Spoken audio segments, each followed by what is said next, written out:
Ladies and gentlemen, welcome to the podcast, the Drafted Up Podcast, Week 10 in the books. So we're going to do our typical Tuesday show, Players of the Week, W-E-E-K and W-E-A-K, as we dive through each of the positions, quarterback, running back, wide receiver, tight ends. And then, of course, we'll end the show with our Thursday night preview. And it's a doozy, Jets, Patriots this week on Amazon. That's Nick. I'm Theo. This is the Drafted Up Podcast. If you're listening, you already know where to find the show. Apple, Spotify, YouTube, wherever you watch or listen to your podcast. But more importantly, make sure that you like, rate, subscribe, review, all that good stuff on whatever platform you're enjoying the show. Nicholas, how are you doing on this very cold mid-November night? Windy, dude. The wind is whipping. The wind's whipping so hard it freaking blew Brian Dable right out of New York, dude. And I am still salty as hell about that, dude. I am going to go on to a rant about it. It's so dumb. It doesn't make any sense to fire this guy. Now, you literally gave this guy full reins in the offseason to draft his quarterback. It wasn't the GM's quarterback. It was his quarterback. And the first 3 weeks of the season, it looked abysmal. It was like, oh, Dable's gone. Russell Wilson's not the answer. We switched to Jackson Dart, and the whole energy changed. The whole vibe in New York changed. I get that we've had 3 fourth quarter stumbles, and they are unacceptable. I get it. But we're looking at a team that is down Malik Neighbors, their all-star best player on their offense. Cam Scadaboo down. The offensive line wasn't healthy consistently. Andrew Thomas came back halfway through the season. With Jackson Dart and Brian Dable, it was a phenomenal fit. I don't think he should have got fired, especially if Joe Shane's keeping his job. I don't like that. If you're going to do the clean sweep, get rid of everybody. Don't just keep one of them. I don't understand why you let this guy even draft his quarterback if you were going to fire him. It just doesn't sit right with me. I think it's a horrendous move. All the reports about Belichick and the Giants linking up, those have already been squashed. I don't think that happens. I'm going to be very upfront about this. The only coach I will accept as a replacement for Brian Dable is Mike Tomlin if he ends up getting fired from Pittsburgh. It's always rumored about it. I don't think it's going to happen, obviously, because Pittsburgh's decent enough this year they can make the playoffs. But as a Giants fan, I am extremely unhappy with the decision. I do not support it at all. I am very, very anti Mike Kafka now being the head coach. He is a horrendous offensive play caller, and now he's our head coach. I think both coordinators should have been fired over Brian Dable. I will stick to that probably forever. And I honestly think Joe Shane should have been fired before Brian Dable as well. Yeah, I would have let Dable play out the year. I didn't think he was going to be back regardless. So I understand after, the Bears lost. Yeah, I understand firing him if you were going to fire him regardless. Just get it out of the way. But I would have just let him coach out the year. It does no good to fire him now compared to at the end of the season. Like, I don't know what they expected with Russell Wilson coming into the game. Right when Jackson Dart had to leave with a concussion, I knew the game was over. I knew we were going to blow the lead. It doesn't matter if we were up 10. It doesn't matter if we're up 15-30. With Russell Wilson coming in, you literally seen it on the last play of the game. It was 4th and 10. You need to get the ball to a receiver to make an attempt. The dude literally just stood there and threw the ball up into the air to absolutely no one. Like, the dude is not an NFL quarterback at this point.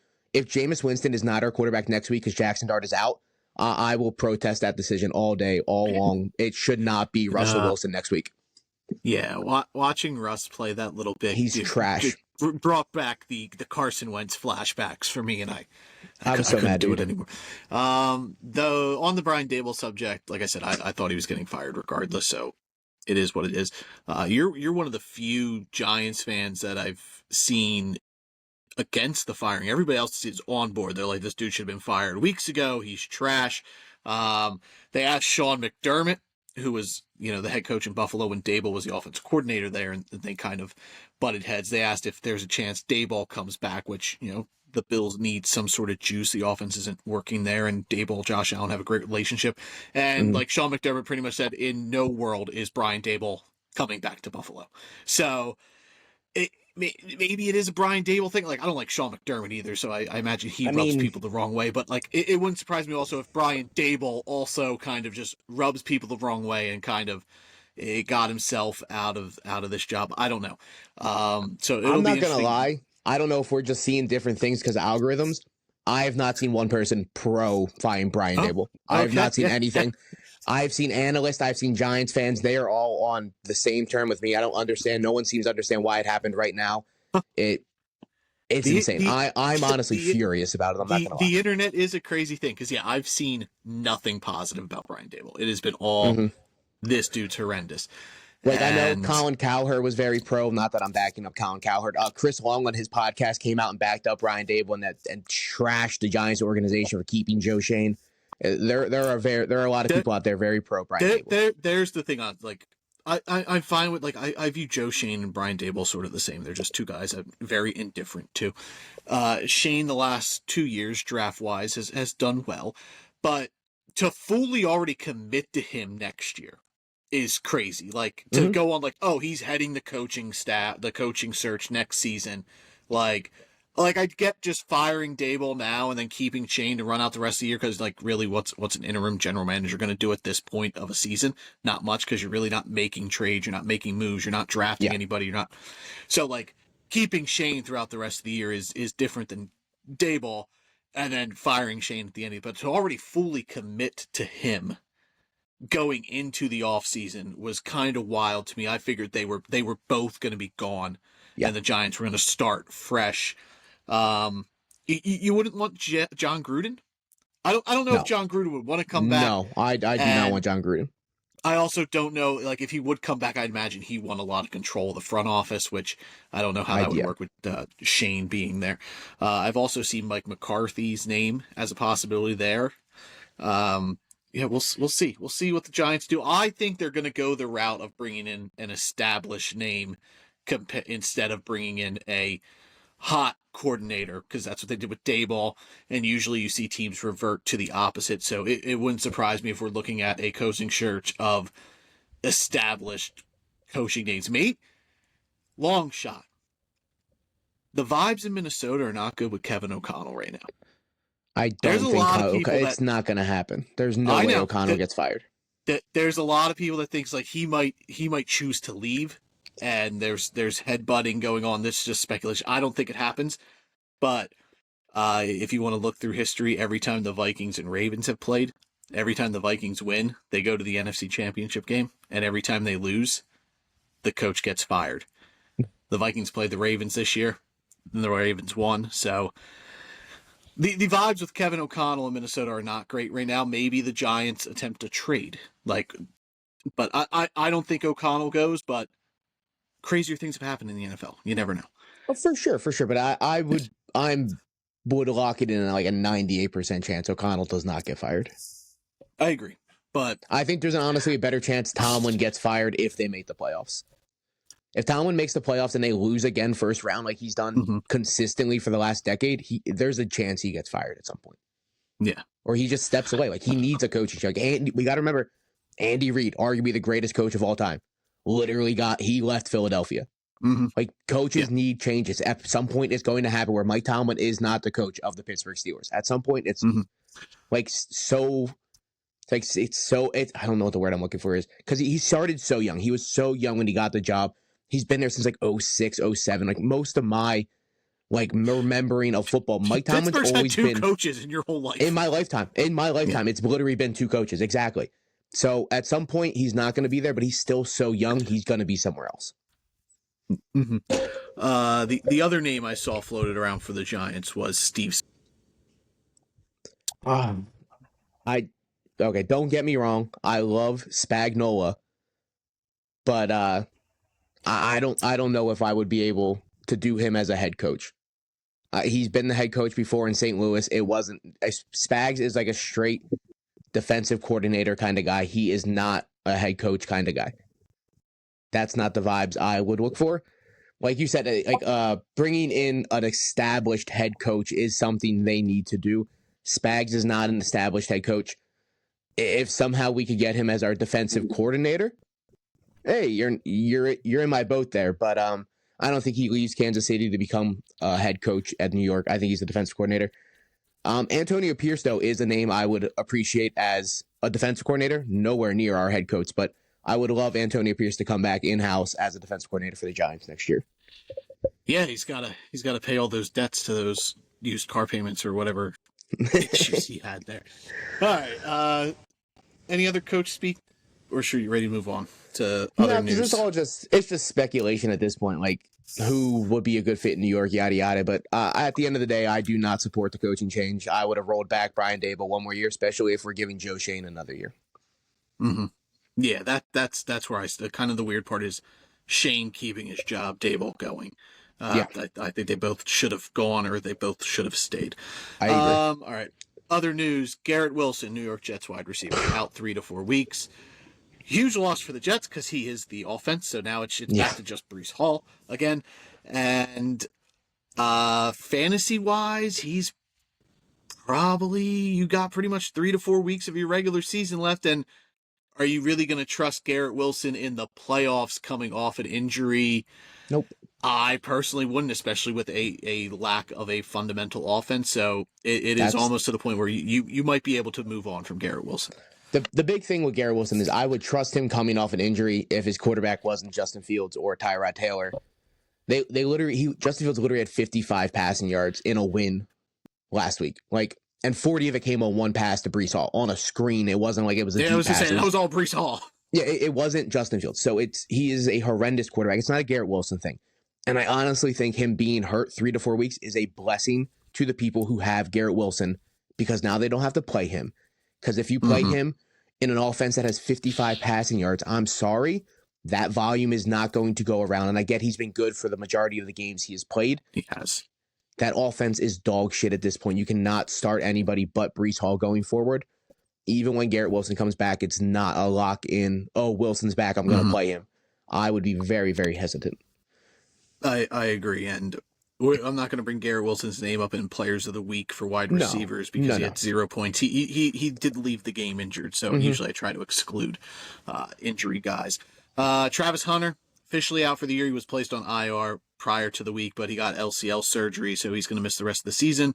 And we can look forward to what Travis Hunter's future beholds in Jacksonville next year, which probably a blessing for him as well, because that offense is abysmal. Like, the offense is just completely unfunctionable with Trevor Lawrence and no Brian Thomas Jr. this past week. Things just weren't clicking, and the defense fell apart.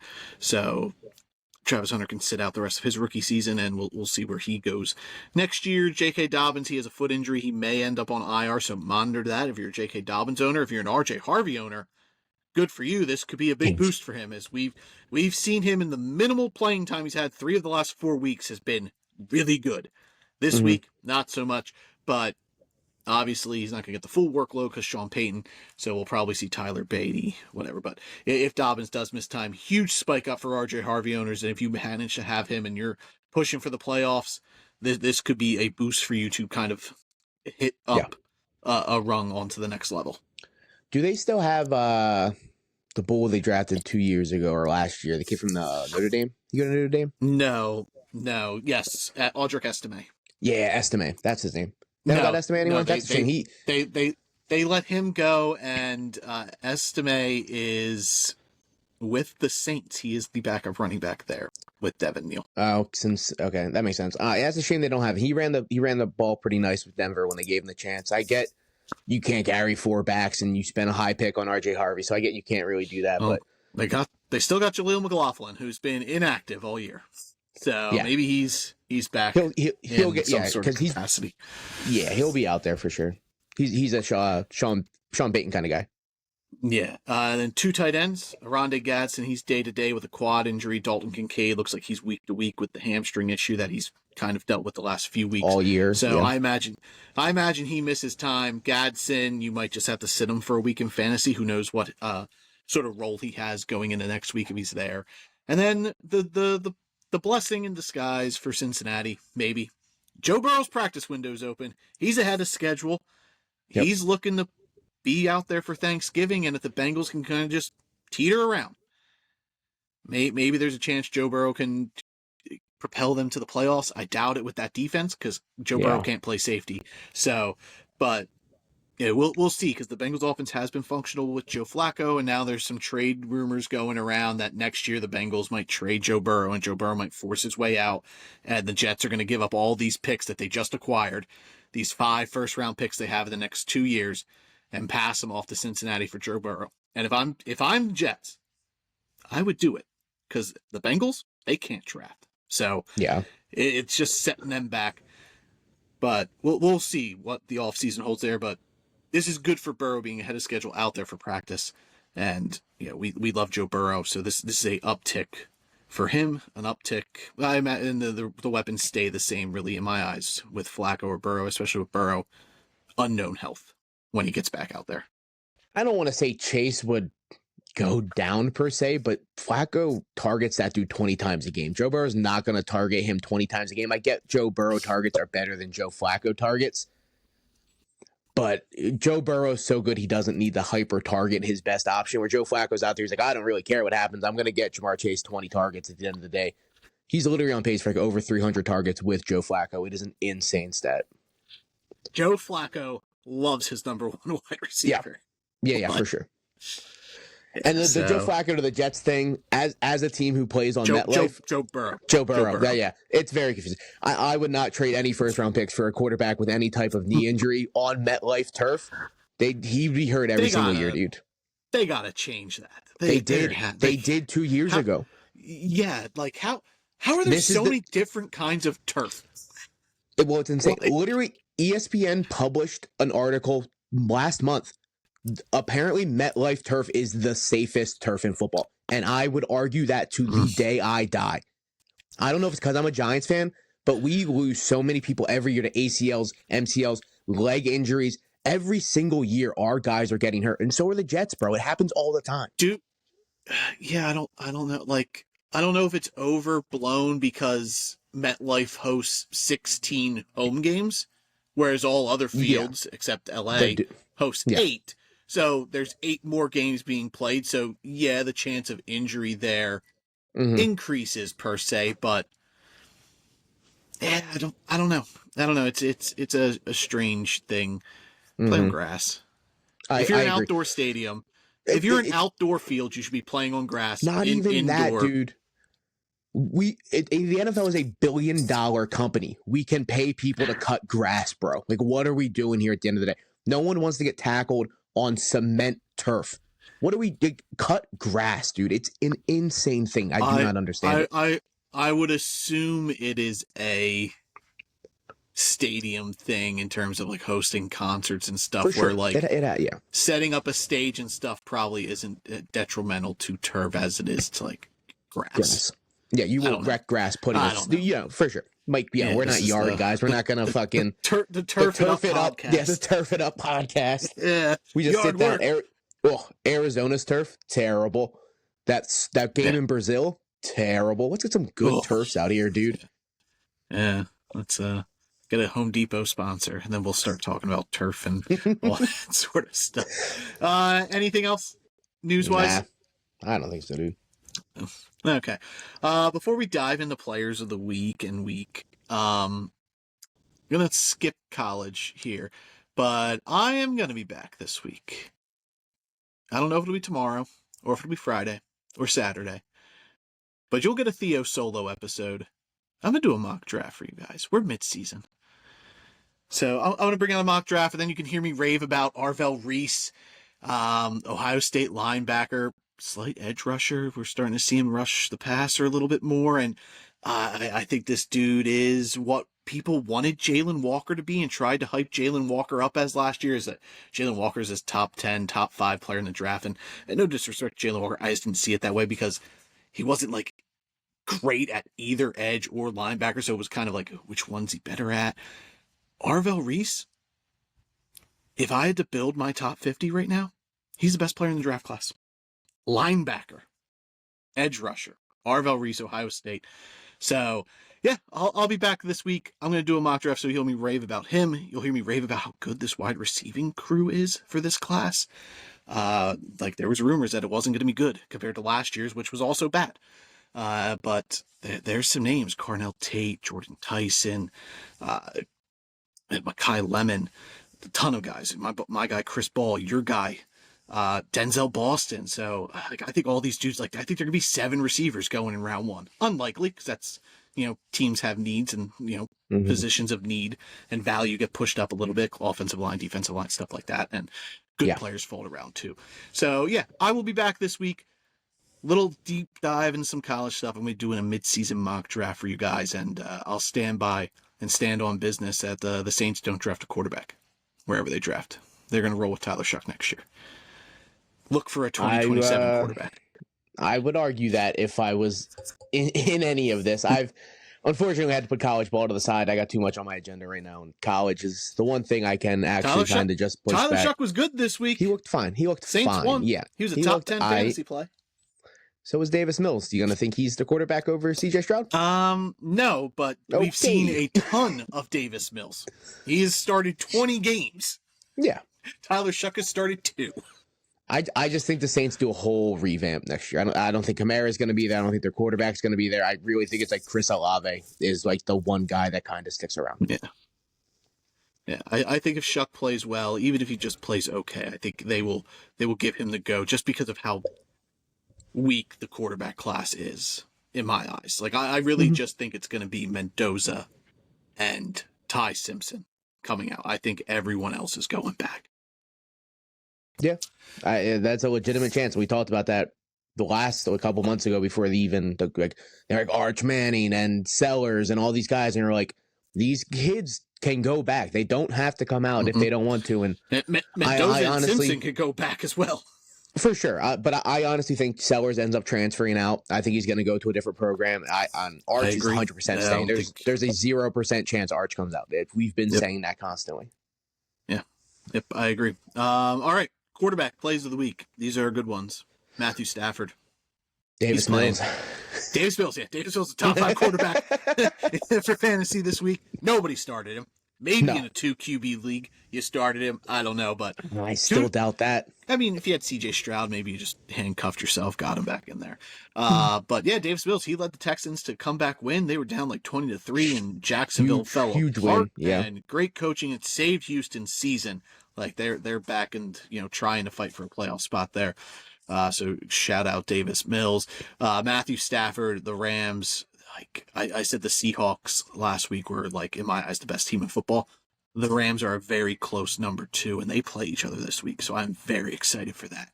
But Matthew Stafford right now, Stafford's season I think he's the crazy, MVP. bro. If I had an MVP vote, it's going to Matt Stafford. I would still give it to Jonathan Taylor. I'm giving it to Jonathan Taylor. You're going Johnny Taylor here. You're always. Yeah. You never vote quarterback here. No, I do not look at the MVP award as a quarterback award. I'm very strong on that. I'm just being realistic, and it is. I get that. If I had to go quarterback, I would give it to Jonathan Taylor, but I think there's a more realistic chance it's Matt Stafford. JT's year is crazy, but Stafford's last couple of stretches, 4 touchdowns, 5 touchdowns. That's an insane stat to go that many touchdowns in 3 straight games. He scored a touchdown in every single game. Most of them double-digit or higher touchdowns. He's only had one touchdown in 2 games and more touchdowns than every other. The dude is on a crazy run. He's only turned the ball over twice this year, interception-wise. Stafford's on a crazy, crazy run, dude. Yeah, he's playing. I think he's back next year too. Like I was worried, because all off season we were worried the back. This could be it. He's playing out of this world. I think he'll be back. If you have Matt Stafford, you can keep locking him in your lineup. He's a QB1 rest of season. I mean, I've been saying this stance for as long as these 2 guys have been playing, but Matt Stafford is a better quarterback than Aaron Rodgers, and it is proving right every single year that these guys are still playing. Rodgers did not look like this when he was 30. Exactly. It's crazy. Stafford was just stuck in Detroit for years with all of this garbage besides Calvin, where Aaron Rodgers was blessed with defenses and great coaches. And sure, they never drafted him weapons per se, but he still had Aaron Jones, Jordy Nelson, Donald Driver. He had amazing weapons throughout his career in Green Bay. And look at now. Matt Stafford, literally his first year in LA, won a Super Bowl right off the rip. And now he's out here putting up MVP stats as a 38-year-old quarterback. Stafford is one of my goats, bro. Yeah. It's funny because if Matt Stafford was in Detroit now, they would be amazing. I think they've already won a Super Bowl.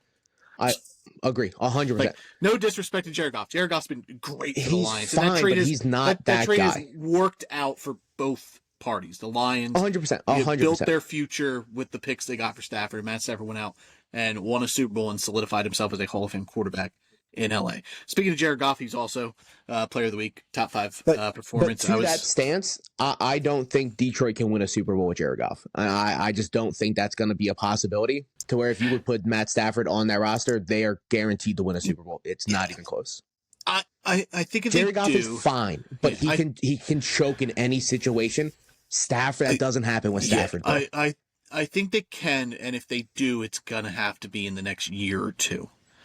I get it. And it's got to be a situation where everything goes right for them. They have to stay healthy, and it'd be more of Goff being a game manager and just kind of. It's sort of like when Brock Purdy took the Niners to the Super Bowl. Mm-hmm. It wasn't all Brock Purdy. It was pretty much everybody else that Brock Purdy was there to just not screw things up. And I think that's the way Detroit would have to go. It would be through a roster construction. But Jared Goff, he was my play of the week at quarterback. He found his way into the top 5. 3-touchdown game against Washington. He looked great on Sunday. Mac Jones, he found his way in here as well. Baker Mayfield, Caleb Williams. Again, Caleb Williams never wrong, always early in our plays of the week. He's last 2 weeks has been really good. Jackson Dart, despite getting the injury, top 10 play. Josh Allen, Tyler Shuck, Drake May round out the top 10 there. Can the 49ers go back to Brock Purdy? Yeah, for sure. Should they? Well, I mean, you're asking me. I think these guys... Or do you think they should just keep rolling with Mac Jones, the hot hand? Because Tom Brady's come out and said like they should keep rolling with Mac Jones. He's the hot hand. You can't bench him. I would go back to Brock Purdy, and that's coming from me, an avid Brock Purdy hater. But his lease is so short. Because in my head, and this is going to sound crazy to the normal person, the talent level between Mac Jones and Brock Purdy is not as far as everyone else thinks it is. I will preach this constantly. Brock Purdy is not a talented quarterback. He's a good game managing quarterback who needs to be in a system like this. So is Mac Jones. They are almost the same quarterback in my eyes. But what Mac Jones is doing, Brock Purdy can do, and what Brock Purdy can do, Mac Jones can do. But I would go back to Purdy. He has shown that he is just a little bit safer of an option at quarterback. Mm-hmm. Mac Jones a little bit more wild cardy. Yeah, Mac Jones can get a little Brett Favre in him where he's just like, I can make that throw, and he cannot. He starts believing he's Bo Nix out there, and Bo Nix believes he can make any throw on the run, and that man cannot make any type of throw, and it's not pretty sometimes, but Brock Purdy's just a really safe quarterback at the end of the day. Yeah. I would go back to Purdy, but I think both are fine in the system. Yeah. It was a pretty good week for quarterbacks in general. Like Marcus Mariota, he was outside the top 12, but he had a nice game. Brissett, Dylan Gabriel rounded out the top 12. Anyone in this group you want to talk about before we move on to running backs? I don't really think so. Jackson Dart might miss next week because of the concussion, so we'll see what happens there. R.I.P. Russell Wilson. But to be honest, we're playing Green Bay, so it's not a great matchup. Look what they did to Jalen Hurts. It wasn't a pretty game Monday night. Monday night was a horrendous football game. The last 3 primetime games have been... We got bookmarked by Denver's game on Thursday and then Philly Green Bay on freaking Monday, dude. Horrendous Thursday, Monday night games. Sunday night, Pittsburgh and LA was 25-10. It was unwatchable football. That's true. But other than that, pretty good week for quarterbacks, like you said. A lot of guys broke around the 20-point mark, but then we'll obviously get our dud guys. But Danny Jones was outside the top 12. McCarthy, Lamar, all those guys right outside the top 12, but they all had decent little games. Mm-hmm. Yeah, all nice games. All right, running backs. Obviously, number 1, Jonathan Taylor. He brought some excitement to a lovely morning game here on the East Coast. Nice 9:30 a.m. start time, and usually those are duds. And this was an exciting one. It went to overtime. Jonathan Taylor really carried the Colts offense there as none of the receivers really did anything. He almost had 300 yards, dude. Yeah. He had 244 on the ground and then 44 through the air, dude. Jonathan Taylor, insane game out there, dude. Early morning. Yeah. 32 carries, bro. What are we talking about here? That is a workhorse back, dude. I love Jonathan Taylor. Yep. Devon Achane, number 2, Dolphins. Nice game. Big upset over the Bills. He had two big touchdowns. Jahmyr Gibbs, ripped up Washington as Dan Quinn's taking over play calling again on the defense for the Commanders, and vice versa on the other side. Dan Campbell took over the offensive play calling for the Lions, and the offense looked great. Yeah. One game under, big boy Dan Campbell, and the offense is juiced up. Travion Henderson, top 5 play this week. Mm-hmm. This was a coming of age game for me with the Patriots versus the Bucks. Kyle Williams had a 70-yard touchdown catch, and it just wasn't. It was him taking it to the house. It was a good up the middle route, and he took it to the distance. And Travion Henderson I don't want to shoot your little party down real quick, but I don't know how much I can trust Kyle Williams going forward at all. No. But I'm just letting you. It was good to see him take advantage of that opportunity. Yeah. And it was him. It wasn't like a deep throw by Drake May. It was across the middle, and Kyle Williams just outran the defense. Yeah, and good route runner. So it was just good to see him produce in the time, because Mike Vrabel hasn't been giving these guys playing time. Travion Henderson had 2 long touchdown runs against the Bucks. He looked could have been so very good. close to 3. Yeah, his first run of the game, he almost took to the house, dude. It was insane. Kyron Williams, good to see him up here in the top 5, as he's kind of just been fine. See, fantasy. he was very beneficial from Devontae Adams left that game. Yep. So they lost their quote for quote goal line back, because Adams has been eating around the goal line. But that's where Kyron, it's good to know he can still get those goal line touchdowns if needed. They just haven't needed them because of how good Stafford and Adams have been. Yeah. Brees Hall, Josh Jacobs, Kamani Vidal, Tyler Algier, and Christian McCaffrey round out the top 10. And then, Woody Marks, Aaron Jones, Travis Etienne, Rico Dowdle, Ashton Jeanty to close out the top 15. Tyler Algier is frustrating because he got all this. He was out there as normal amount, but he was getting important carries. And Bijan Robinson wasn't even a top, an RB2 this week. He was RB25 in full PPR. So super frustrating for Algier. There is if you're a Bijan owner in fantasy, just seeing Algier get these important carries, he had all the goal line work, and it was so frustrating. There's a legitimate chance he doubles his career touchdown record, his career high. He has 6 touchdowns already this year. His career high is 4. So 2 more tutties, he's already doubled his career high. They're using him around the goal line. If you have Bijan, he should be on your roster, because at worst you could throw him in your flex spot and start both of them, because there's a legitimate chance he just gets a touchdown. He's like a lesser Zach Charbonnet kind of role.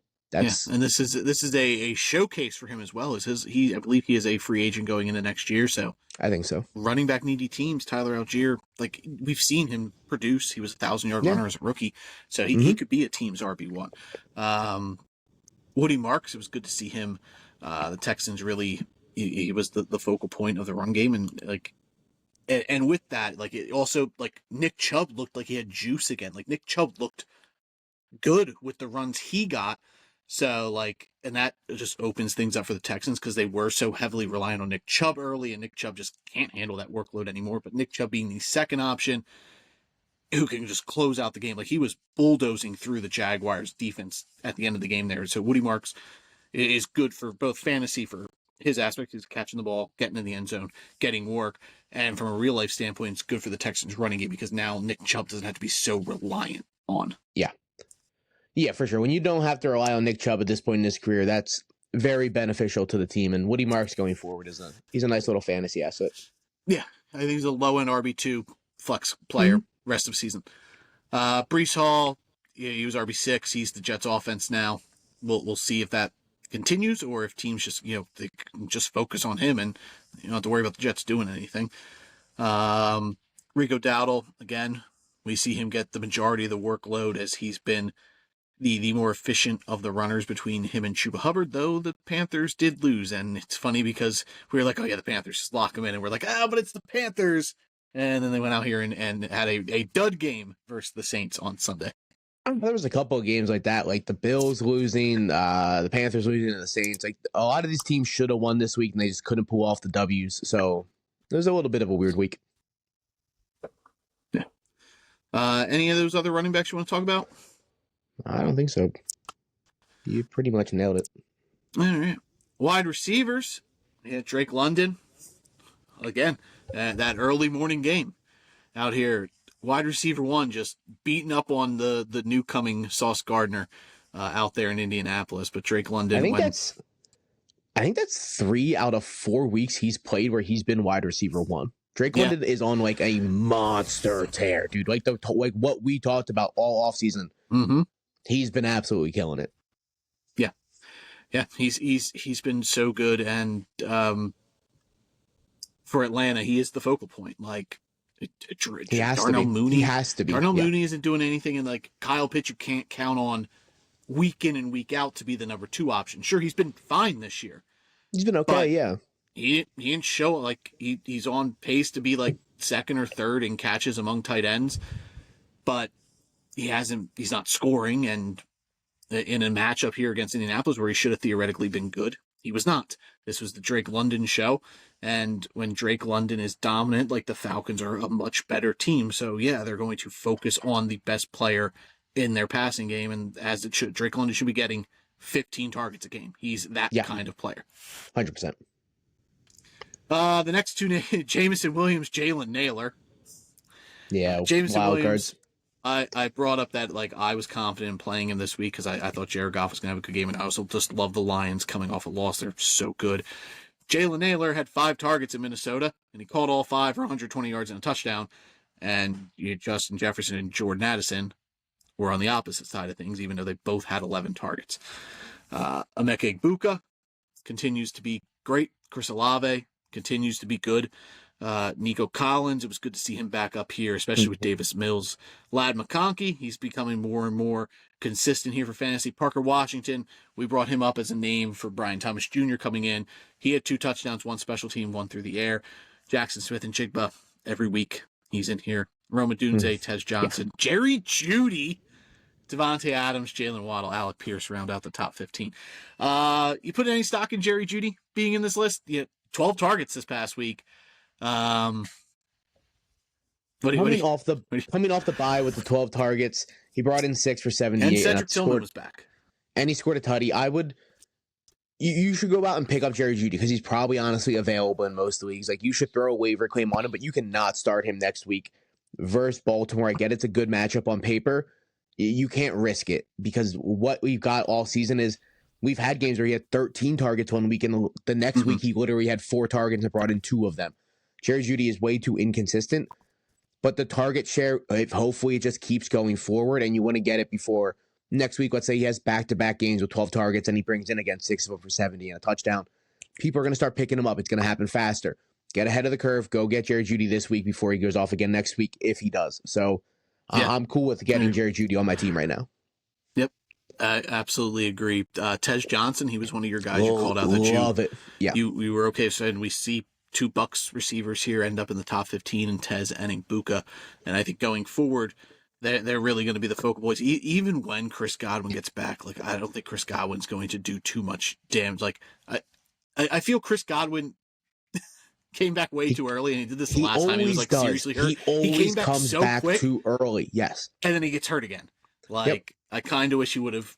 I wish they would have put him on IR to start the year. I agree. I would honestly be cool if you're not back until like week 16, 17, just to get a little bit of the rust off before the playoffs. And then you're good to go when you're needed in the playoffs because Ted Johnson can hold that spot down for as long as you need him to do. He has scored a touchdown in 3 of the last 4 games he's played as well. He's on a really good run. He just gets open, dude, and Baker finds him. It just works out, dude. He's so Tank Dell-like out there. He's small, he's quick, he's twitchy. He can separate so quick in the blink of an eye. I'm really happy Tej Johnson's working out here.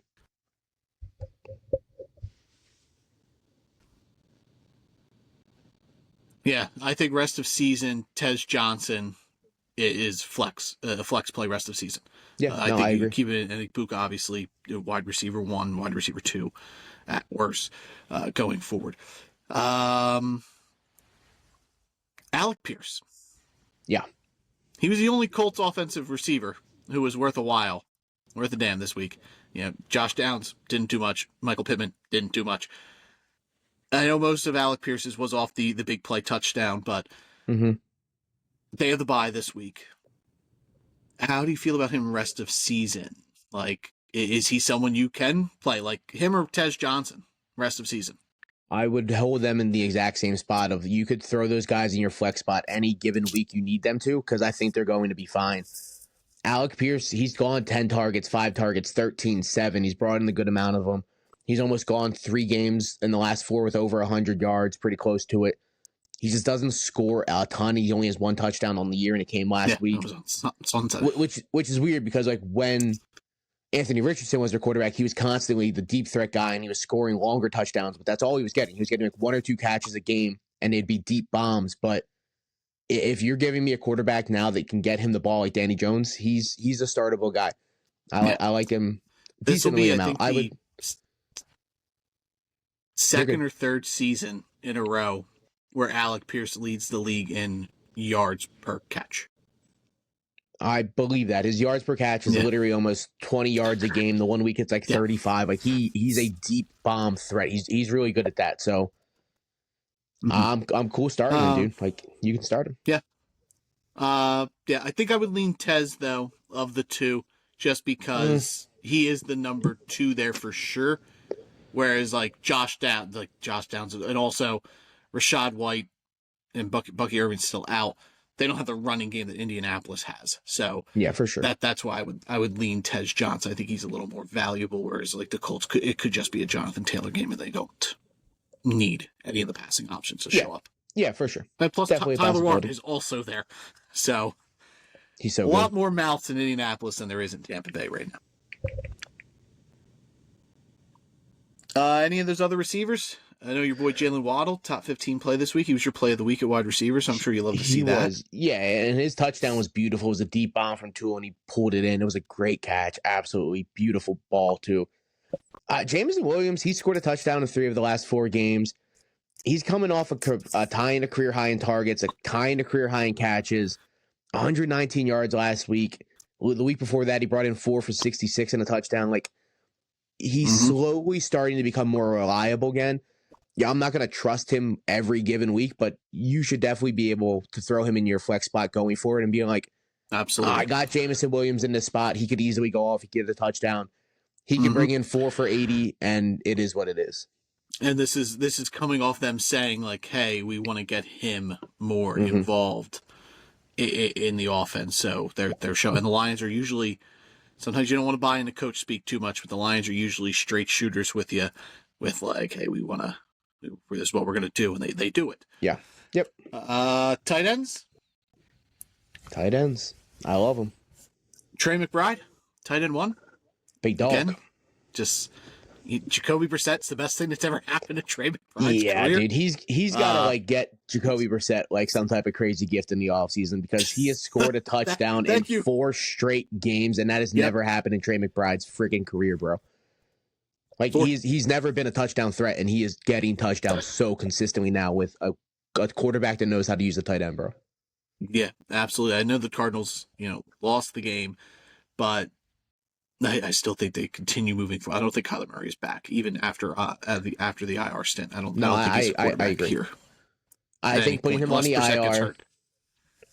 Yeah, I think putting him on the IR and claiming that it's either 4 to 8 weeks, they're giving themselves an out that he never has to be an Arizona Cardinal ever again. Yeah. George Kittle, finally, we get to see him up here. His return, he was tight too. He had a nice little touchdown catch against the Rams there, where he caught it on the sideline, just like dove to the end zone because his momentum was carrying him out of bounds. Juwan Johnson, this is like 3-4 weeks in a row where we're back to trusting him, and he was good for New Orleans in their win. Dalton Schultz, anytime we tell you Dalton Schultz is a bum and don't play him, he ends up finding his way into this category. And anytime we tell you to do play him, he ends up disappointing you. So, so any advice we give you on exactly. Sometimes it's just opposite. It is what it is, man. Tyler Warren, I hate that guy. He's a yacht. Top 5. Cade Otton, so good, dude. Yeah, Theo Johnson found his way into the end zone. I kind of think Cade Otton, he had a ton of targets. He didn't get a touchdown. I think Cade Otton's in the same boat as Tez Johnson. Like you can put this guy in and just start him. He's probably startable for the rest of the season. I'm not gonna lie. Theo Johnson, if Jackson Dart's out there, I'm comfortable playing him rest of season as well. Not if it's Russell Wilson, but Theo Johnson was 7 for 78. He had a nice game for the Giants. Colby Parkinson, I think that's an outlier. Mark Andrews, sure, top 10 tight end, but if you really look at the stat, it was 3 for 14 and a touchdown in classic Mark Andrews fashion. He gets into the end zone and finds his way into this, and Sam Laporta rounds out the top 10. Oh yeah, dude. I love seeing Juwan Jennings in that, dude. He's been Johnson. so good. Juwan Oh Johnson. yeah, Juwan Johnson. Yeah, for sure. 92, 4 catches and a tutty, back-to-back games with a touchdown. He's startable for sure This going is forward. what, 3 or 4 straight weeks he's been tight end 1? 2 straight weeks, but the week before that he was tight end 11, so he's right on the outside. But the week before that he was tight end 13, so he's been on the cusp the last Okay. 4 weeks. Is you can start this guy. He's gone Yeah. double digits in 5 straight weeks or 4 straight weeks. He just had like that middle stretch of like 3 games where he just wasn't involved, but he was hurt. They admitted that he was banged up and he wasn't being used as much, but he's been really used and really involved in this offense. So I like to see it. Yeah, when he's been healthy, he's been so good for fantasy and for the Saints in general. And I brought up last week, we're creeping into the Juwan Johnson fantasy era. This is where he thrives in fantasy football as the playoffs loom, and he's always the stream guy. But you should be ahead of the game already. Just lock him into your lineup. Rest of season, I think he'll be really good, especially with no Rashid Shaheed, and it's really just him and Chris Olave in that passing game. Devon Vele and Brandon Cooks do not make me want to shy away from Juwan Johnson's targets. Nope. Not at all. Yeah. All right. Before we jump into the rest of them, the bads, let's shout out our 2 affiliates over at W Energy and Finley Hats. W Energy, the OG affiliate of the Drafted Up podcast. Good, clean energy, no artificial dyes, no sweeteners, none of that stuff. It's jitterless energy. Like, there's no crash. They have a ton of cool flavors. The chainsaw blood orange, it's delicious. They also have a sweet and sour blue raspberry that's coming out. That's really good. And then, a ton of other flavors. They also have a hydration line if you're not into the caffeine thing. So you can check that out. Or, shakers, other type of merch. So use the code Drafted Up. You'll get a nice 10% discount no matter how many times you use it. It's good. And go to dubby.gg for the website. That's DUBBY, or search them up in your app store. They have an app you can order from there as well. And again, code's Drafted Up for a nice 10% discount anytime you purchase from W Energy. And then Finley Hats, their hats are built for good times and long times.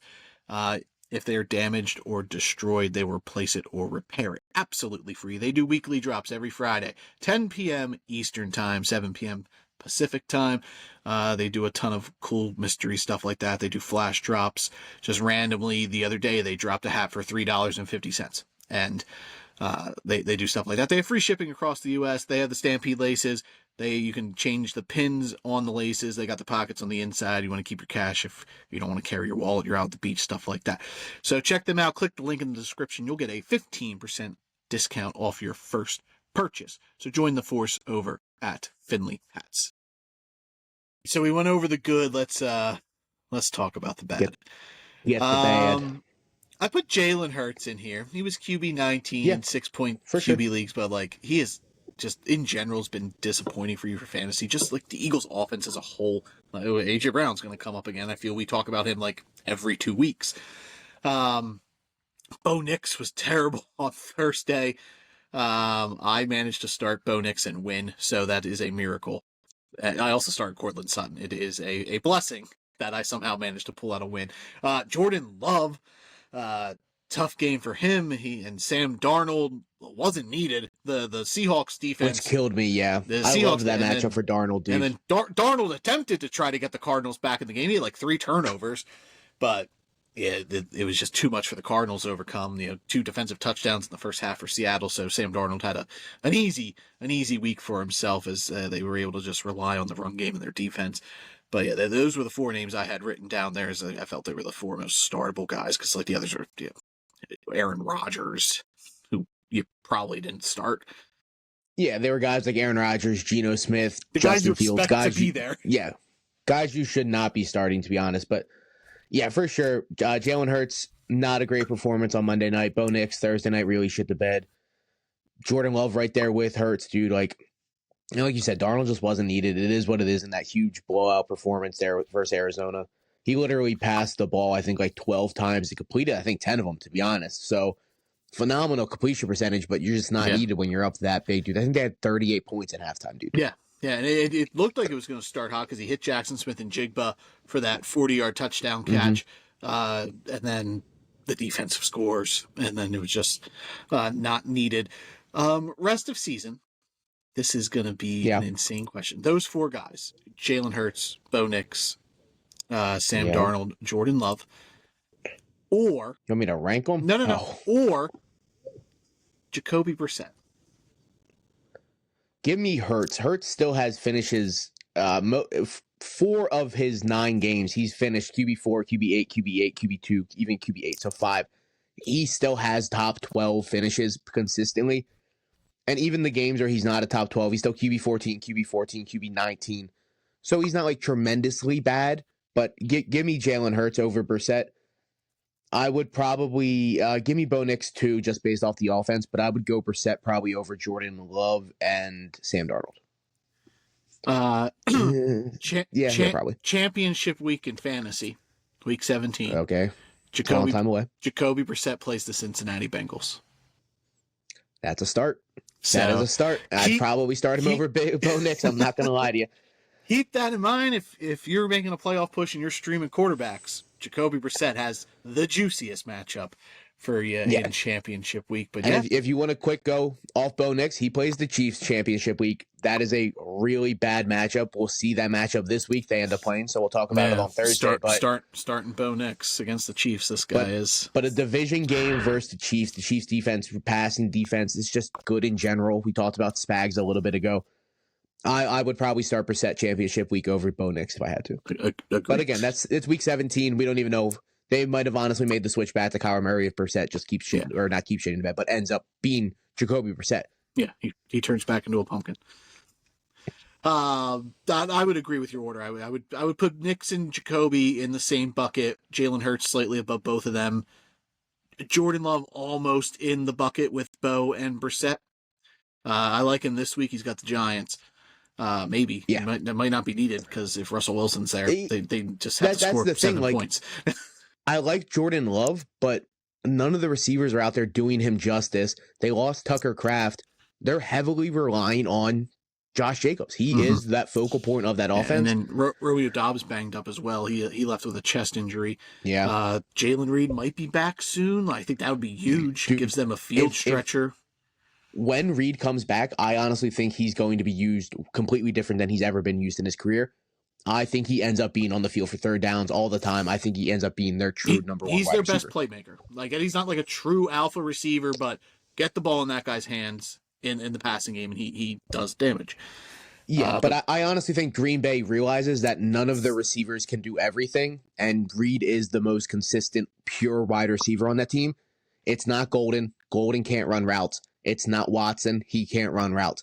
Romeo Doubs is a fine overall receiver, but he's not explosive. Like, Jaden Reed is an all-around combination of all of those wide receivers. Mm-hmm. Yeah, especially without Tucker Kraft out there, they need somebody to work the middle of the field.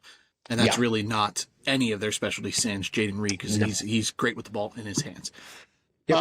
Any other quarterbacks you wanna talk about? Nah, I don't think so. We pretty much hit most of them. Justin Herbert wasn't phenomenal. He's like QB 17, 18 on the week, under 20 points. But again, it's gonna happen in that kind of offense. You're gonna be running the rock. Kamani Vidal had a fine game. Mm-hmm. Sometimes Herbert's not gonna have phenomenal performance. Yeah. Running backs. I got a handful of guys. Bijan Robinson, we sort of talked about when we talked about Tyler Algier. He was RB25 this week in full PPR. You don't love that from Bijan Robinson being a flex play when you expect him to be a RB1. So that's why I put him here. And same with James Cook, who was RB27. The Bills, like when they're down and losing, they like forget how to utilize James Cook, and the Bills offense is in trouble. I know I picked the Bills to win the Super Bowl. I am not feeling great about that right now. And I think it is a schematic issue because it's certainly not a Josh Allen issue. And he can only do so much. Like, this team truly needs a field stretcher at the wide receiver position.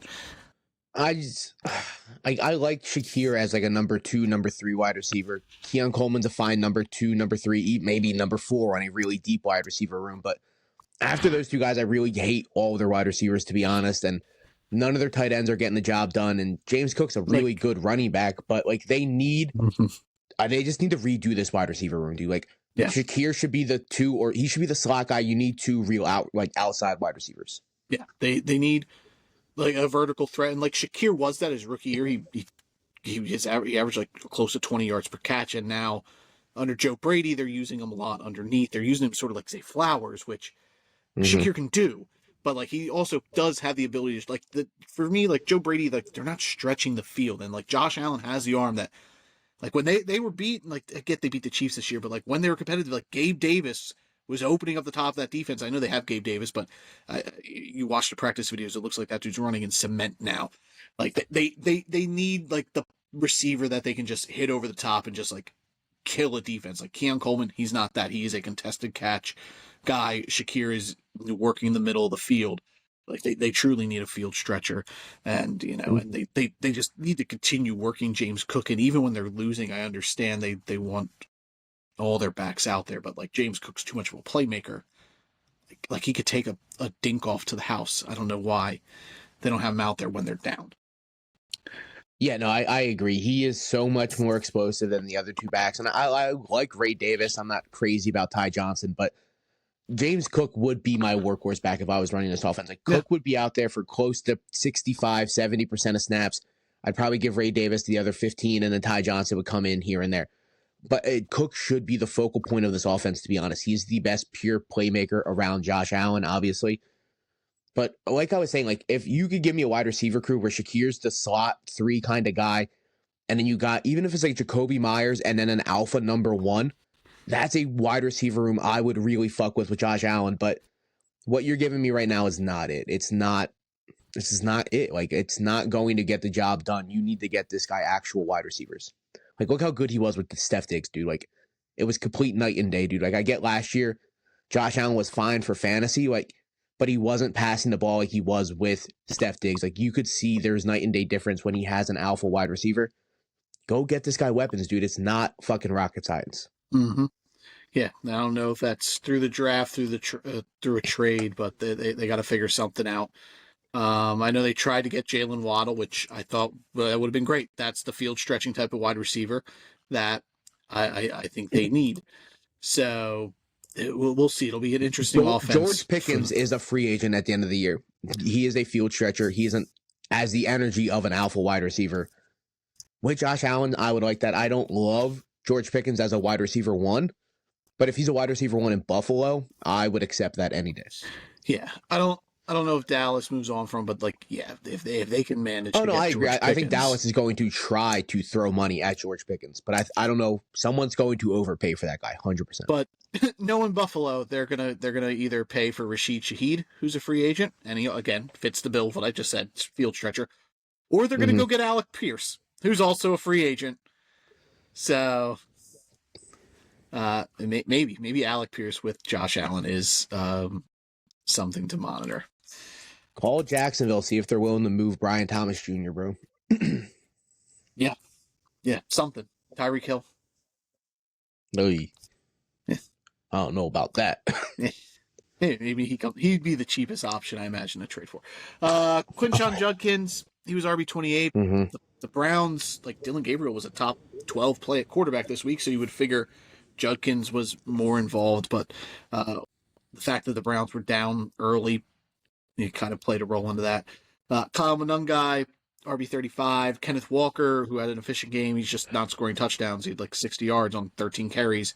He was averaging like 4.5 yards a carry, but they went to Charbonnet, and he's not catching the ball. Like he's on pace for 1,000 yards, which blew my mind. That Kenneth Walker is on pace for 1,000-yard season, but he's also on pace to catch 12 catches. So he's really fallen into this right on like the edge of like an RB2, but he's more of a flex guy, but it's like a flex guy with no upside, and the same goes for Charbonnet. Chuba Hubbard, who's sort of been replaced by Rico Dowdle, RJ Harvey, who, like I said, he's been good recently, but this week, not so much. Nobody on Denver was good. Jordan Mason, Aaron Jones has taken over this backfield, and Jordan Mason, like, unless the Vikings are winning, I just don't think he's going to be involved. And then Ja'Cory Krosky-Merritt, who you can just move on from at this point. He's just not it for Washington. Yeah, I just don't even know if he's it regardless, dude, because he's not even like running the ball well. It's under 2 yards a carry not under 2 yards, but it's around 2 yards a carry the last 4 weeks. He's just not explosive. He's not finding good gaps. Like, he's not scoring. He hasn't scored since week 5. So it has been an ugly, ugly road for Bill. But Chris Rodriguez did get a shoulder injury. He also scored. He was 6 for 16 with a touchdown, and it looked like we brought it up last week. Like, that's the running back. Like he was going to be the guy for Washington. So I guess monitor his shoulder thing. But even if he does miss time, I'm not willing to just plug Bill back in my lineup. Nope. No. I would move on from almost any Washington back unless you want to just keep watching Rodriguez's shoulder injury. But other than that, I'm out. I don't need any of those running back games, especially with Mariota in the offense. He kind of just ruins everything. I'm not going to blame it on him, but and also Terry McLaurin's not there. The whole Washington offense way is different just washed. offense without Jaden Daniels and Terry McLaurin out there. Yep, for sure.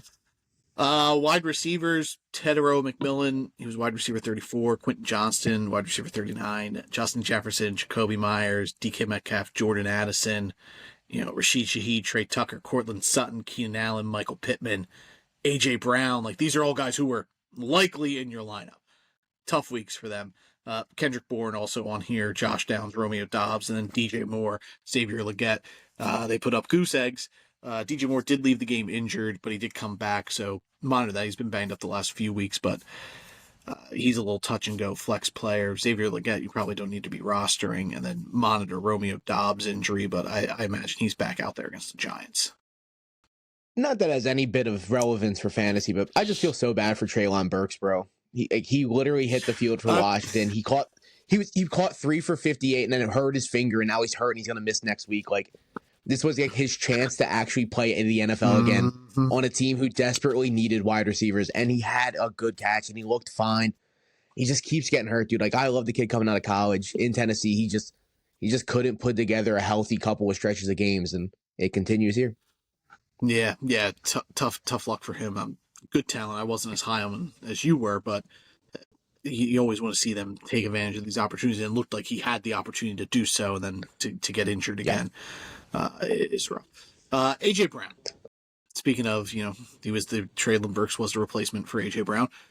You think the Eagles move him in the offseason? I do. Man, that's hard. Yeah, probably. Yeah. I think Smith will be their one. I think they can I think they can pull a number 2 out of the draft or in free agents. Or yeah, it's a deeper class for the draft that I think they could If I'm New England, I'm probably in the playoffs. Weren't we just talking about Buffalo needing an alpha wide receiver? Yeah, if I'm Buffalo, I'm giving up a 1. I'm drafting. I would easily give up a 1 for A.J. Brown if I'm Buffalo. It's one of the last 5 picks in the first round, bro. Same with New England. That's where I was going to go with New England as well. I have a later first. I have a budding quarterback who's growing, and usually the step is getting them that receiver, and that pushes them to the next level. But yeah, if I'm one of those teams in the AFC East, I'm calling Philadelphia. I'm offering them. I know it's so tough to gauge the market for a wide receiver, but I'm offering a 1 and a 3 or a 1 and a 4 that can turn into a 3 for A.J. Brown, without hesitation. Yeah, I would try to get a 5th. I would try to get the pick after that round I'm getting. I would want Brown and a pick, or I would want a 1st and a pick back. Yeah, whatever. I would easily give up a 1st though for A.J. Brown. I would just leave it at that. Yeah. I think another name that could be targeted in the trade market in the offseason is Jordan Addison. He's going to be due for a contract soon, and I don't know if the Vikings are going to be able to afford it. So we'll see. Maybe Buffalo takes a cheaper route, goes after Addison or New England. So there's another name to monitor. We'll see. But Addison hasn't been great since McCarthy's been back in, so he's a little more difficult to keep locked in your lineup. Obviously, you're not going to bench Justin Jefferson. And it was a rough go for both of them, but the targets were there for both of them. They both had 11 targets. Jefferson grabbed 4 of them. Addison only had 3. No touchdowns from either of them. Yeah, rough outing for Minnesota receivers for sure, but I'm not worried about Justin Jefferson at all. But Quentin Johnston, a little disappointing week again. I get last week he had a nice 4 for 53, but it was the touchdown that really saved him.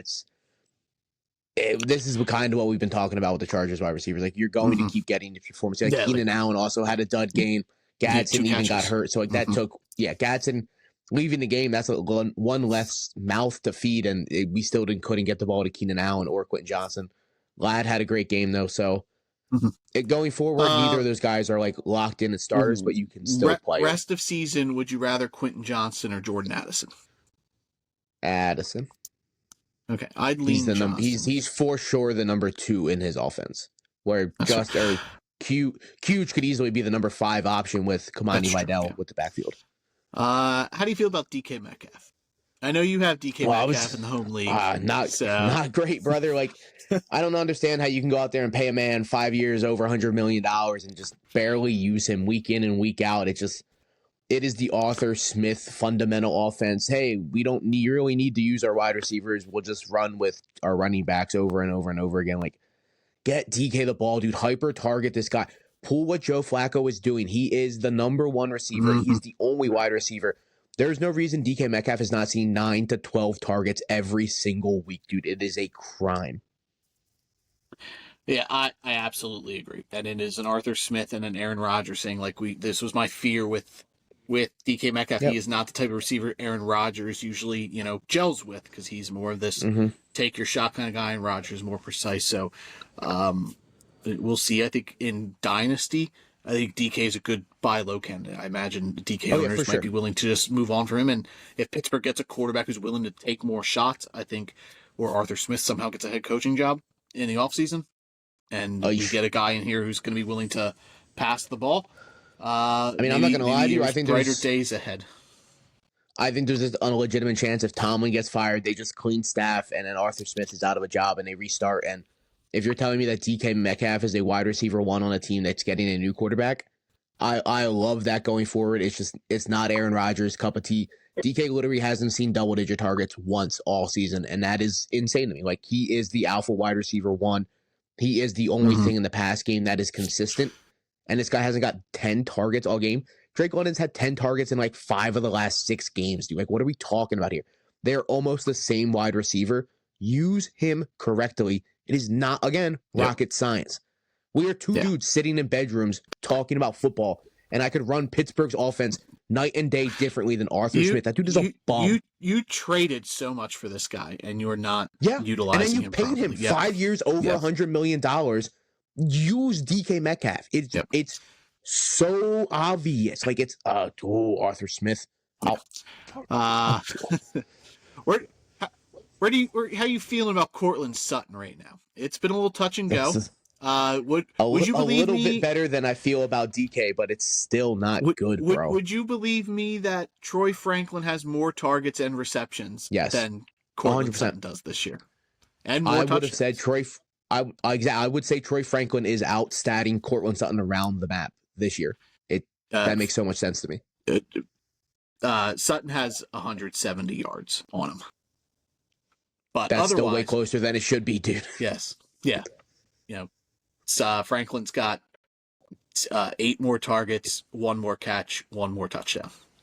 Yeah, and that's crazy to me. I'm not going to lie to you. Yeah. And I like Troy Franklin. I think he's a really good number 2, number 3 wide receiver in football. But Courtland Sutton, again, is your alpha wide receiver 1. Yeah. Use him like so. Yeah. It's, Yeah.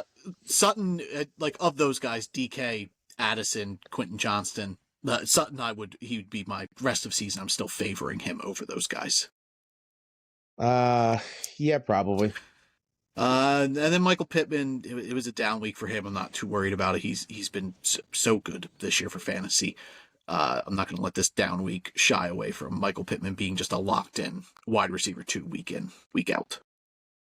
Yeah, for sure. It happens. Like, again, it was an overtime game, big time performance by a lot of the Colts, to be honest. But like him and JT and Warren absolutely blew it out the park. But Pittman, he caught both targets that were given to him. Like, he wasn't in the game plan, so at least he brought in the 2 targets. Yeah, Daniel Jones was getting pressure too. Atlanta was doing a great job generating pressure on Danny as well, so it kind of phased Pittman out of the game. Tight ends, Harold Fannin, got you 8 points in full PPR, but at tight end 17, Dallas Goedert, same situation. Tight end 18, Kyle Pitts, Brock Bowers. Brock Bowers so frustrating after the huge game he had his first game back, and then that Thursday night debacle with Denver. it was a tough go for him. He only had like 4 points, full PPR. TJ Hawkinson, you just let him go. Just move on. Literally, you could stream any tight end better than him at this point. And I feel we've just been saying that for like 4 weeks, and I don't even think it's. But I still just see people continuing to start TJ Hawkinson. I just but that's on them at this point. Like we can't just keep talking about this guy. He doesn't deserve like his name brought up. Like, he's not even a fantasy relevant player anymore. Hunter Henry, that's like me going Zane Michael Patton. He was tight end 41 this week. He was a huge letdown. No, he wasn't. He's just a bad player at the end of the day, and that's what TJ Hawkinson unfortunately is this season. Maybe next year it's a better season, but this year you could not pay me to start TJ Hawkinson. Yeah, you can like Mason Taylor was tight end 51. I would rather take the shot on Mason Taylor in the shitty ass Jets offense than start TJ Hawkinson. Yeah. 100%. Yep. And that's gross because Justin Fields, like you said, only had 60 yards and the Jets won. So, and I get no Garrett Wilson for the foreseeable future, but how can I trust a quarterback who's only got, an upside of 100 plus, like barely over 100 yards passing? But on a good day. JJ McCarthy's just not there with TJ Hawkinson. If I don't want to pass that much where Hawkinson's involved. Know if it's like, I don't even think it's JJ. Like, sure, the one game with Carson Wentz, he had a touchdown, but other than that, TJ Hawkinson wasn't even on page with Carson Wentz. Like, you guys you're not using him. I don't get it. Yeah. I don't know if he lost a step and he's just not the same guy he was a couple years ago with you guys, and that injury kind of just all took it out of him. I really don't know, but maybe next season's a better year for Hawkinson. He'll be cheap next year, so I'll be way more in on him because this year it was too much. You were drafting with Sam Laporta, and that was just outrageous. Yeah, and Evan Ingram, same boat as TJ Hawkinson. Like we shouldn't even be talking about these guys. Unstartable. Yeah, unstartable. Yep. Anyone else there?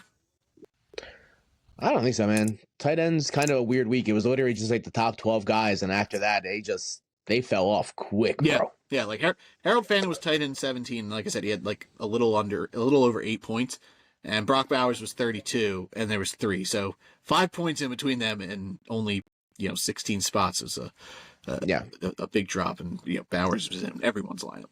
So do not have to worry about him though. He'll be fine, even with a bad Raiders team. Brock Bowers will get his. Ready to move on to Thursday Night Football? This will be quick too. The line has changed since we started recording. I believe it. Thursday night, the New York Jets travel to New England to take on the Patriots. The line is now set at 13.5. New England, the home favorite. Over-unders at 43.5. The Jets, it's Breece Hall. That's it. Yeah. The matchup's good for Mason Taylor, but Thursday game. You're not playing him. If it was a Sunday, I'd be more inclined to take a shot on Mason Taylor, but I'm there's not only potentially 2 bye starting weeks my this week. What's that? I think there's only 2 bye weeks this week. I'm not playing Mason Taylor on a Thursday, bro. Yeah, the Colts for sure on bye. I'm pretty sure there's only two week teams on a bye week Colts this and week. the Saints. So two tight ends who are played regularly in Juwan Johnson and that's Tyler fine. Ward. But yeah, I would be willing to, I would rather stream Kate Otten on a Sunday than stream Mason Taylor on a Thursday. Easily. Kate Otten, Colston Loveland, TJ Johnson, Theo Johnson, the Giants tight end. Mark Andrews. I would start all of these guys over freaking Theo. Like I said, if this game was on Sunday, I'd be more inclined to give Mason Taylor a shot, but I don't want to start him on a Thursday and then go into Sunday with 0 points. I wouldn't this week because teams know it's going to be Breece Hall, and then who else are you going to pass the ball to? Everyone's going to be locked down. Would you stream Hunter Henry over him? Same game? I'd play Hunter Henry over Taylor. Way better QB option. So you're just in it's Breece Hall and then move on for the Jets. Yeah, I wouldn't play any other Jets. Patriots a little more open. Obviously you don't move on from Drake May. You could start May. Yep. Ramondre practiced limitedly, but I don't think he's going to be out there. It was one of those estimated ones, so they didn't actually practice. So they estimated a limited practice. But Travion Henderson, you can't bench after the performance he had against the Bucs on Sunday. So I think he's in your lineup. I don't think Ramondre is going to be out there. It's really the receiving room in New England. Mac Hollins had a nice game. Kyle Williams had the one catch for the touchdown. Stephon Diggs had a touchdown. Really, for me, I'll play Diggs if I got to play one of them.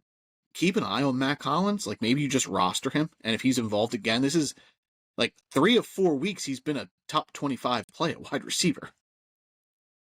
Yeah, he's been all right the last couple weeks, but the Diggs, he scored 3 touchdowns in the last 3 straight games, so I'm cool playing Diggs if I had to play one of them. I don't know if Booty's going to be out there. I don't really see that happening, but I'm cool with Henderson. I'm cool with Diggs. I'm cool with Drake May, and I would stream Hunter Henry, but again, I would wait till Sunday to play my tight end. Yeah, there's plenty tight end, like Kate Otton's going to be out there, Theo Johnson, though Theo Johnson with Russell Wilson scares me because Russell Wilson just doesn't target his tight end. But maybe there's a chance friggin' Jameis Winston hits the game, brother. And then what? We're talking Theo Johnson has 28 targets, 200 yards, and 4 touchdowns. Let's go. The football gods owe that to the Giants, fans. They owe them one if one Russell game Wilson, I'm telling you right now, if Russell Wilson is out there on Sunday, I will be here Tuesday bitching about it. Regardless, we could win. There is no reason Russell Wilson is the starting quarterback. We should know Thursday who the starting quarterback is. Yeah, but the anger of me having to watch that, I wouldn't even watch, to be honest. I'm not watching that guy play 4 quarters of football in my life ever again. I'm not doing that. You couldn't pay me to watch him. But man, oh man, it should be Jameis Winston. There's not a doubt in my mind. This report, Russell Wilson expected to start Week 11 for the New York Giants. Yeah, I'm sure. And guess what? I hope they got every Giants fan boos that man off the fucking... He's just dog shit, dude. He's so bad. Patriots win this game. This seems like a no-brainer. I mean, yeah, sure, but we said that multiple times last week. The Bills win this game, right? No-brainer. Like, that's on paper, the Patriots should win this game, and it should not be close because what the Jets are fielding on offense and defense, and to be honest, their coaching staff, it is not on par with an NFL team. So, give me New England for sure. Yeah. Was that game? That game was in Miami, though. So this is a home game for the Patriots. I just can't imagine a world where the Jets win. But though the Jets haven't lost a football game in 3 weeks. So they beat the Bengals. They had a bye week. And then they beat the Browns. So 3 weeks in a row, Jets fans, shout out. You guys haven't lost a football game. They're living large. Yeah. But yeah, I'm also picking the Patriots here. This is easy for fantasy. It's May, Henderson, Diggs, and then Breece Hall on the other side. I love it. Love it. Love when an easy game comes together. I agree. Easy game, and it's probably going to be absolutely disgusting. Yeah, it'll fit the trend of the last few primetime games. So that's true. That is very true. Keep it going. Yeah. All right. We'll see you guys on Thursday. We'll recap. We'll go over the remaining of the Week 11 games, and I'll see you guys another time. I don't know if it'll be before Thursday or after, but I'll do a little mid-season mock draft with you guys. I'll do a little college talk, stuff like that. That's Nick. I'm Theo. If you haven't already, subscribe, like the show. If you're listening, why aren't you subscribed? That way you can get those notifications when we're on, and you'll see us throw out in the comments. What you want to see coming up in the future, or if you got something in the mock, you want to know who you think your team should be drafting, and maybe I'll look into it, and maybe it'll come together. We love when a good plan comes together. But yeah, throw in the comments, all that sort of stuff. We'll be back Thursday, plays of the week, Week 11, the remaining Sunday, Monday cap. That's Nick, Theo. Hell yeah. Drafted Up Podcast. Adios. Bye.